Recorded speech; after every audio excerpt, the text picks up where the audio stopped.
Baik, bismillahirrahmanirrahim. Assalamualaikum warahmatullahi wabarakatuh. Perkenalkan, nama saya Ahmad Firman dengan NIM 2320203869201007. Saya dari Prodi Sosiologi Agama. Saya akan menerangkan tentang dasar-dasar seorang penelitian. Yang pertama, tujuan penelitian. 1. Eksplorasi. Umumnya penelitian memilih tujuan eksplorasi karena 3 macam maksud, yaitu A. Memuaskan keingintahuan awal dan nantinya ingin lebih memahami. B. Menguji kelayakan dalam melakukan penelitian atau studi yang lebih mendalam nantinya. C. Mengembangkan metode yang akan dipakai dalam penelitian yang lebih mendalam hasil penelitian eksplorasi, karena merupakan penelitian penjelajahan, maka sering dianggap tidak memuaskan. 2. Deskripsi. Penelitian deskriptif berkaitan dengan pengkajian fenomena secara lebih rinci atau membedakannya dengan fenomena yang lainnya. 3. Prediksi. Penelitian prediksi merupakan mengidentifikasi hubungan keterkaitan yang memungkinkan kita memperkulasi, menghitung tentang sesuatu hal dengan pengetahuan berdasar hal yang lain. 4. Eksplanasi.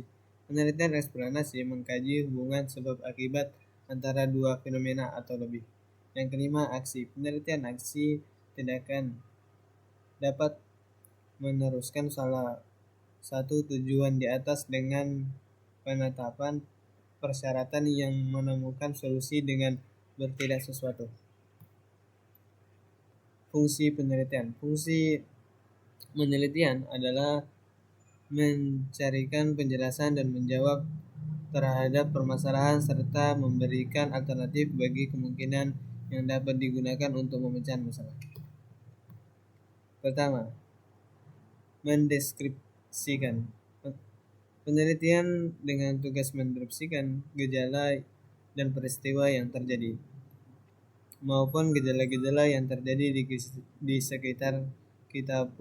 Kita perlu mendapat perhatian dan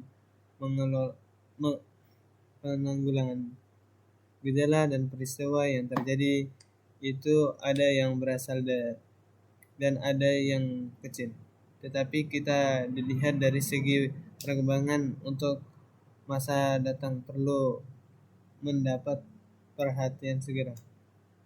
2. Menerangkan data.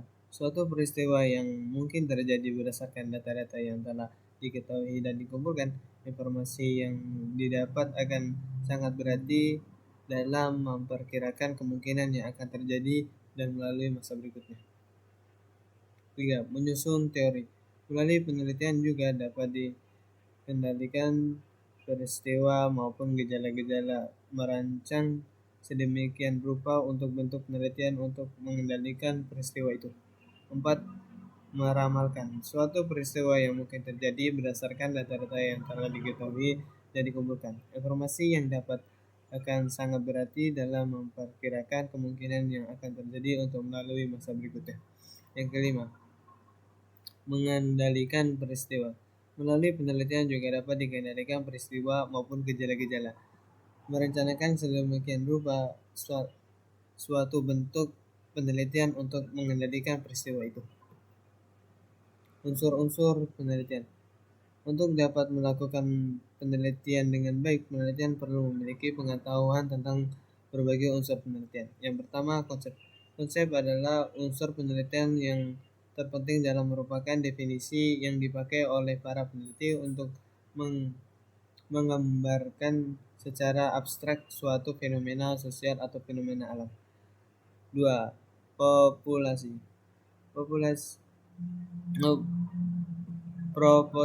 Proposisi adalah pernyataan tentang sifat dan realita yang dapat diuji kebenarannya.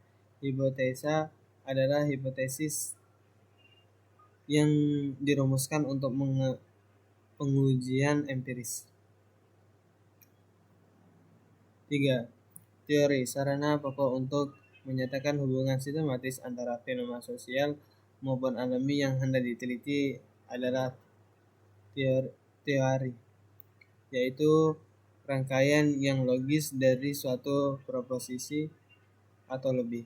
4. Variabel. Variabel yaitu konsep yang mempunyai variasi nilai, jadi konsep badan bukan variabel karena badan tidak mengandung pengertian adanya nilai yang bervariasi. Yang kelima, hipotesa. Tujuan penelitian adalah menelaah hubungan sistematis antara variabel-variabel. Hubungan ini biasanya disajikan dalam bentuk hipotesis. 6. Definisi operasional. Salah satu unsur membantu komunikasi antara penelitian adalah definisi operasional, yaitu merupakan petunjuk tentang bagaimana suatu variabel diukur. Populasi dan sampel. Populasi. Penelitian mengacu pada keseluruhan kelompok individu, objek atau peristiwa yang ingin dipelajari atau ditarik kesimpulannya. Populasi ini merupakan kesimpulan yang lebih luas dan mencakup semua elemen yang memiliki karakteristik yang relevan untuk pertanyaan penelitian tertentu. Sampel mengacu pada berbagai dari populasi yang dipilih untuk diobservasi atau diuji dengan tujuan mewakili keseluruhan populasi tersebut. Sampel dipilih untuk menghasilkan informasi yang dapat digeneralisis ke populasi yang lebih besar. Penelitian kualitatif. Metode penelitian kualitatif merupakan salah satu jenis penelitian yang spesifikasinya adalah sistematis, terencana, dan struktur dengan jelas sejak awal hingga pembuatan desain penelitiannya. Pertama, metode survei. Metode survei adalah metode penelitian yang menggunakan kuesioner sebagai instrumen utama untuk mengumpulkan data. 2. Metode eksperimen. Metode eksperimen adalah metode penelitian yang bertujuan untuk menjelaskan hubungan sebab akibat kausalitas antara satu variabel dengan lainnya. Terima kasih.